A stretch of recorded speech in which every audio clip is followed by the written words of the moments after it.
Guha feasted his eyes on the most spectacular scene he had ever witnessed. Surrounded by a circle of rishis and their families, sat a majestically handsome man with long arms and a broad chest. Next to him sat an exquisitely beautiful woman with long dark hair and expressive eyes, with charm and grace that made it obvious that she could be nothing less than a princess. And next to them stood an equally handsome warrior who held a bow and had a quiver of arrows strapped to his back. Nervous and excited, Guha made his way through the crowd and approached the prince, Sri Ramachandra, who had been addressing the rishis. He spoke in his usual gruff way, but with words that were polite and respectful. "Lord," he said, "I am like a stray dog who, after years of searching for a merciful master, has found one in you. Please accept me as your slave." Lakshmana signaled that Guha sit next to Rama and Sita, but Guha politely refused. "Lord," Guha continued, "I have brought food from my village for you. Please bless us all by partaking of it." "Good sir," Rama said, "the people of this ashram have already provided us with plenty of food. But please consider my looking at all the delicious food you have brought as being me relishing it. Return to your village and share it with your people in gratitude for all that they have already done for us." Guha returned to his village, but came back just as the crowd of rishis began to clear. This gave Guha further opportunity to speak with the great prince more freely. Guha approached Sri Rama and said, "Lord, this humble servant of yours is known as Guha. The people of my village and I are fishermen. With the blessings of great souls like you, I have some respect around these parts, and I am looked upon as the chief of my village. So, if it be a wish, I can bring an army of fighters and hunters together to serve you, as well as many people who can wait upon you, your consort, and your brother hand and foot. We are a simple people, but we are willing to offer you a cottage of your own with straw mat beds and plenty of clothes made of the finest animal skins. We can provide you with the best of fish and honey for your meals. All that we ask is that you stay with us and allow us to take care of you, if only for a few days." Rama was deeply touched by Guha's words, but knowing that his journey was just beginning, he apologized to Guha and explained that he, Sita, and Lakshmana would return after completing the task and spend time with him and the people of his village. "In the meantime, may we trouble you to kindly transport across the river?" Lord Rama asked. Guha replied, "Lord, it is rather late. The sun will be setting soon. Knowing these parts well, I can only advise that you wait until morning to continue your journey. Until then, let the stray dog serve his master by guarding through the night." Rama agreed, and as Lakshmana and Guha carefully guarded the small hut, Rama and Sita got a peaceful night's sleep.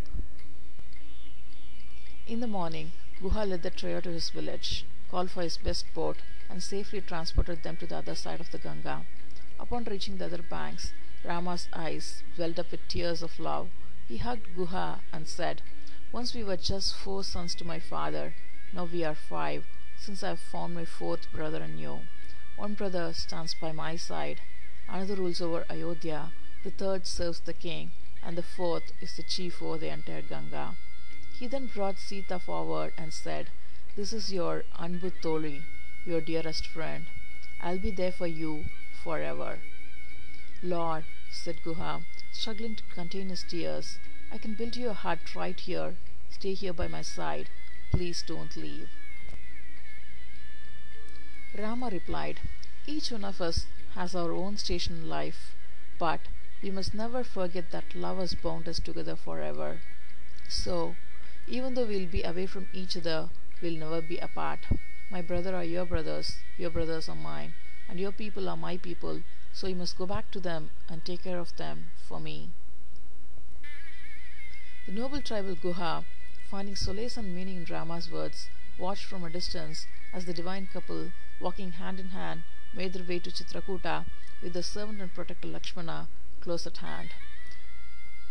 While the story of the simple tribal meeting with the Supreme is charming in and of itself, it becomes relevant when we can see how its metaphors apply to all of us, our relationship with one another, and our eternal connection to God. Our ancient Bharatiya culture is the one in which mother, father, sister, brother form only a small fraction of the complex web of relationships that we have in our lives. Relationships that go beyond just marital and biological connections to include the families of families that we are related to and even close friends and their families. What results can be likened to the safety net that we can see at the circus, where in each of our lives we have a support structure that gives us courage to forge ahead, celebrates with us in our joys, and provides solace and comfort to us in our sorrows. The reasons why we Indians, no matter where we are, and seemingly no matter how many generations separate us from our homeland, continue to long for and hold on to these connections can be related back to the simple, instinctual sense of natural affinity that all human beings have for one another, a feeling of interdependency that most in these days choose to ignore. Our Alvas take this natural affinity one step further, taking it back to the ultimate source, the Supreme Being, Sriman Narayana. To them, it is He, the director of the stage play that we call life, who awakens this natural affinity within us and blesses us with the just right kind of people with whom we can share it. It is this theme which underlies the simple meeting of Sri Rama and Guha in Ramayana. Let us examine the story step by step to further appreciate this. Number 1. The Supreme Being was in the company of great rishis and tapasvis when the uneducated tribal Guha arrived. Despite this, the Lord extended an invitation to Guha to join the gathering. This is because the Lord recognized that Guha had come out of his natural affinity, his willingness to extend a hand of support to the three visitors to his area. Guha required nothing on his part other than the satisfaction of having done his part. The rishis, on the other hand, had been seated around the Lord for their own benefit, spiritual advancement. Number 2, out of his genuine affection, Guha offers only what a man in his position can provide: fish, honey, berries, etc. The fact that he does not actually consume the food but asks Guha to share it with others represents that the Supreme Being requires nothing of us directly but finds his joy in our caring for one another, even over and above him. Number 3.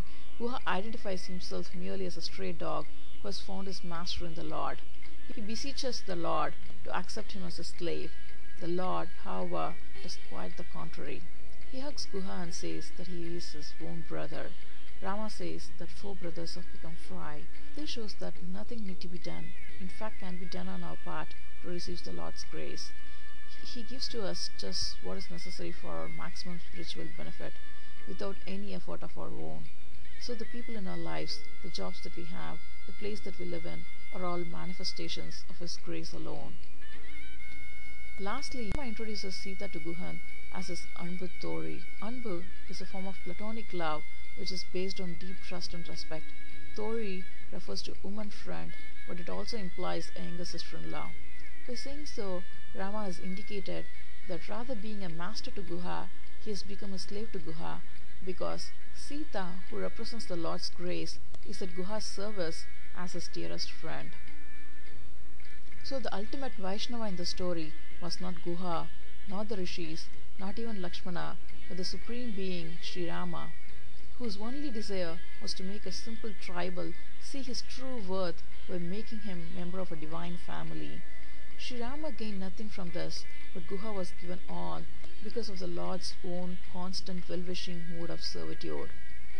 And thus, say the Alvars, is God's true nature, seeking nothing from us but being there for all of us at all times, providing all of us with just what we need to be happy.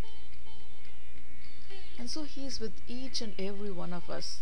All of us have a circle of family and dear friends whom we know are always there to exchange love and support. How much more they will mean to us if we keep the story of Guha in mind. For each one of us, there is a gift of relationships from God brought to our lives for our own well-being. It can only inspire us to cherish our life and each other all the more. Can there be a greater joy than knowing the Supreme Being is serving us without any condition or expectation, with His only thought being our happiness? So we need only to care for each other as an expression of our cherishing the fruits of His efforts.